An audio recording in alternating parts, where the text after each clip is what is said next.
अब वास्तव में कोई मुझे दोष मत देना, क्योंकि ये बालक बड़ा ही कटुवादी है। जब से आया है छोटी मुंह बड़ी बात कहता ही जा रहा है। जब तक अपने इस फरसे से इसके कंठ से अपने कुठार से काट कर उतार नहीं देता, तब तक क्रोध करना व्यर्थ है।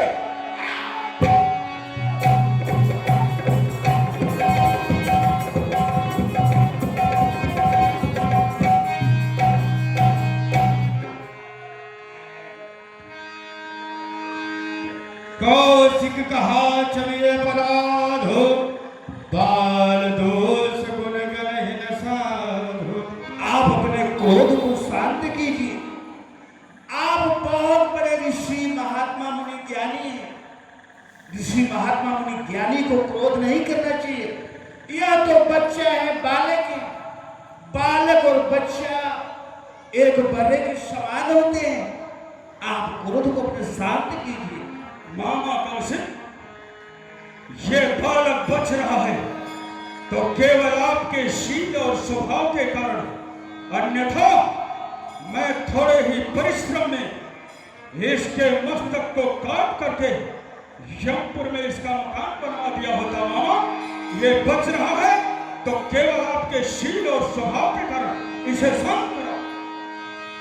कहूँ लखन मुनि शील तुम्हारा, को नहीं जान विदित संसार। मुनिवर, आपके शील को, आपके स्वभाव को कौन नहीं जानता है। वह तो संसार भर में प्रसिद्ध है। मात ही पिता ही ऋण भैली के, गुरु ऋण रहा सोच भय जी के। मुनिवर, आप तो अपने माता पिता से भली प्रकार से पूर्ण हो चुके हैं। अब रहा शेष गुरु का ऋण, जिसमें आपको बहुत बड़ा सोच लगा हुआ है। सोच हमारे ही माथे काढ़ा, दिन चली गए ब्याज तिवाड़। मुनिवर, वह मानो हमारे ही मत्थे काढ़ा था। बहुत दिन बीत गए, ब्याज भी बढ़ गया होगा। अब आने व्यवहरिया बोली, तुरंत देव में थैली खोली। मुनिवर, अब आप किसी हिसाब करने वाले को बुला लाइए। मैं तुरंत थैली खोलकर दे दूंगा। मुनिवर, दे दूंगा। मुनिवर, आप जब से आए हैं अपनी ही पढ़ाई करते चले जा रहे हैं। शायद आपका सामना उस समय लक्ष्मण से नहीं हुआ, नहीं तो आपका अहंकार चोर चोर हो जाता। मुनिवर, फरसा दिखलाकर बार बार, फरसा दिखलाकर बार बार क्या मुझे डराने आए हो? क्या काले आपका वाहन है जो उसे साथ में लाए हो? मुनिवर, वह सूर नहीं कहलाते, वह सूर नहीं कहलाते जो अपने आप बखान करे। वह काम नहीं कर सकते और जो ये बातों का भुगतान करे। सुनिए, वह लोहा तुमको ही सुनो। मुनिवर, वह लोहा तुमको ही सुनो जिसने घर का लोह चाटा। बलिहारी तो उन हाथों से जिनसे माता का सिर काटा। सुनिए, अब रहा शेष गुरु का ऋण, अब रहा शेष गुरु का ऋण, तो उसको भी निपटा दूंगा। ले आए आप महाजन को तो कौड़ी कौड़ी भुगता दूंगा। ये हाथ पुनि कप बचन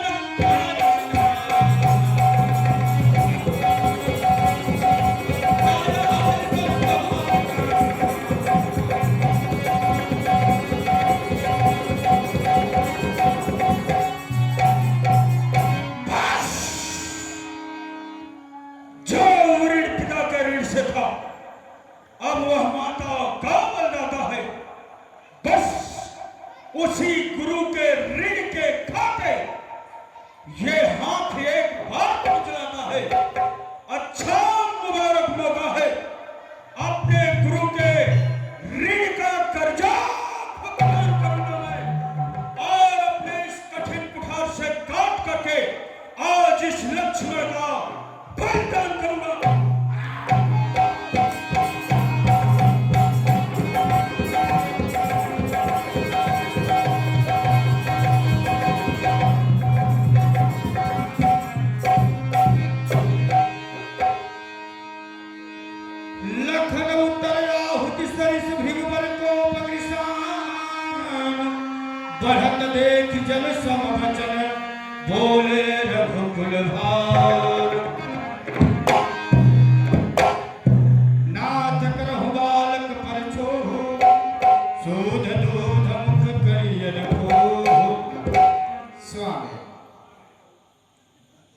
लक्ष्मण अभी अबोध बालक है। वह दुधमुहा बालक है।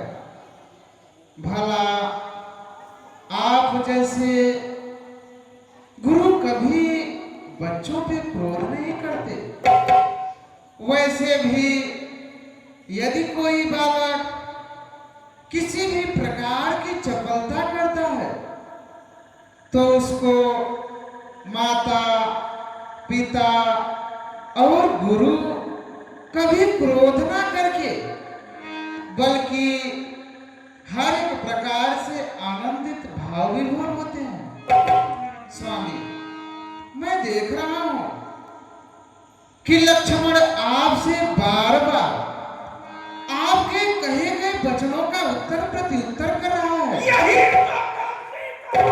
हाँ, इसका भी तो एक कारण है। यदि जिस प्रकार से आप ब्राह्मण होकर के क्षत्रियों की भांति क्रोध कर रहे हैं, उसी प्रकार से लक्ष्मण आपको उत्तर दे रहा है। स्वामी, भगवान बच्चों की बोली में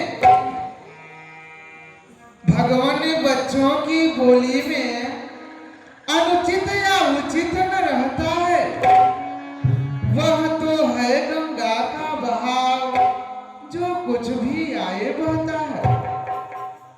पर स्वामी, ब्राह्मण की भांति आप आते हैं तो सह लेता या लाते भी वीरों का भेष देख करके इसने की इतनी बातें भी।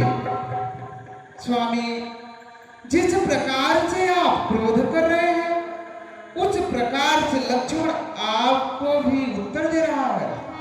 यदि आप इस सभा में एक ब्राह्मण की भांति आते तो लक्ष्मण सहित राघव आपके चरणों के हर एक ठोकर को सहने के लिए तैयार था। आप लक्ष्मण को क्षमा करें स्वामी, इसका अपराधी तो स्वयं मैं हूं। जो आपको कुछ भी दंड देना है आप वे दंड मुझे दें, हमें वे सब स्वीकार है। राम वचन सुनि कछु जुड़ाने, कही कछु लखन बहुर मुस्कान। राम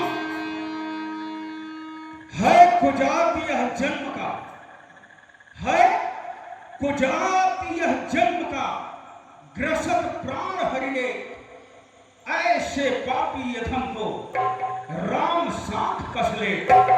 ये जो तुम्हारा भाई है ना, ये तुम्हारे जैसा नहीं है, लेकिन कोई बात नहीं।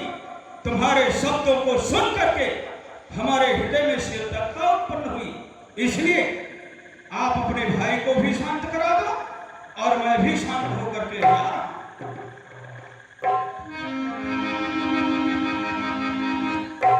ओ मुनिवारी, मुनिवारी, ओ मुनिवारी, मुनिवारी, ओ भृगनंदन कहाँ चल दिए? आइए मुनिवारी, आइए, मिथिला में आपका स्वागत है। देखिए आपके स्वागत के लिए कितने खड़े हैं। आइए मुनिवारी, आइए मुनिवारी, आइए आइए। आए हो मुनिराया, आए हो मुनिराया, कछु हाथ नहीं आया। रघुपति ने समझ आया, मुनि ने झूठा गाल बजाया। मुनि जे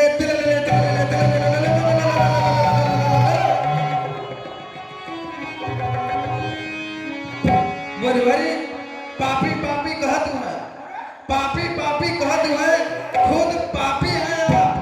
माता का सिर तो काट चुके, अब का कटियाओं पाप। मुनिवारी, अपराधी तो आप हैं, अपराधी तो तुम हो साहब, जो उत्सव बिगाड़ने आए हो। भाई ने दही पिलो डाला तो घी निकालने आए हो। मुनिवारी, क्या मरे धनुष के स्यापे में, क्या मरे धनुष के स्यापे में तुम ब्राह्मण रोने आए हो, या देख हम की ही सिर होने आए हो। हसत देख नख शिखरिस व्यापी, राण तोर भ्राता बड़ पापी। क्या बोला? मुनि जी टीली लीली हैं? बड़ा ही सुंदर शब्द बोला। ये चंदन चढ़ाए नित्य शंकर आराधक हूं। आर्य वीरभद्र रण किली किली, भूत प्रेत दानव बजाए डमरूताल, नाचे नृत्य योग्य से है छिली छिली। को रसिक धन के तोरैया, तो है आवे ना लाज कछु। अरे तोड़ दे तोर हाथ रे जासो कहत है टिली है। ब्राह्मण को बोल रहा है टिली।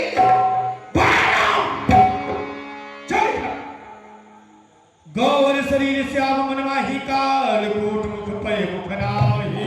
राम, यह सब तेरी ही सम्मति से हो रहा है। तेरा भाई बार बार मुझे ब्राह्मण ब्राह्मण करके निरादर कर रहा है, और तू हाथ जोड़ करके बिलैया दंडवत कर रहा है। हाँ?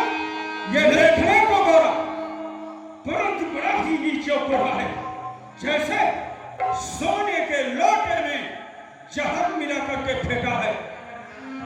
इसे शांत करो और मेरे नेत्रों से अलग करो। देखो, तुम भी जरा देखो कैसे देख रहा है। देखो देखो देखो। सोनी लक्ष्मण भी हसे बहुरी नयन तले, राम गुर समीप गवने सकुच परिहरवाने बाम। अति विनीत मृदु शीतल बाणी, बोले राम जोर जुग पाने। सुनहु नाथ तुम सहज सुजाना, बालक वचन करिय नहीं काम। स्वामी, लक्ष्मण भी बच्चा है, उसके कहे गए वचनों पे आप ध्यान न दें स्वामी। बल्ले बालक एक स्वभाव, इन्हीं न संत विदु सही गाँव। स्वामी, बच्चा तो बर्रे के समान है, जो कभी भी कोई भी संत बच्चों की हर एक बातों पे ध्यान नहीं दिया करते। हाँ, परंतु मैं देख रहा हूं। ये परंतु क्या है? मैं देख रहा हूं क्या देख रहे हो? कि जिस प्रकार से मैं शांत हूं, उस प्रकार से आप क्रोध करते हुए चले जा रहे हैं। यह आपको शोभा नहीं देता। स्वामी, हम जितने नौते जाते हैं, हम जितने नौते जाते हैं, प्रभु उतने चढ़ते जाते हैं। स्वामी, जिस प्रकार से आप क्रोध कर रहे हैं, यदि मैं क्रोध करा तो शायद अनर्थ भी हो सकता है। तेहि नाहि कछु काज बिगाड़े, अपराधी मैं नाथ तुम्हारा। कृपा स्वामी। को बद बद हो गोसाई, मोह पर करिए दास की नाय। स्वामी, लक्ष्मण का तो इसमें किसी भी प्रकार का दोष भी नहीं है। अरे फिर किसका? इसका अपराधी तो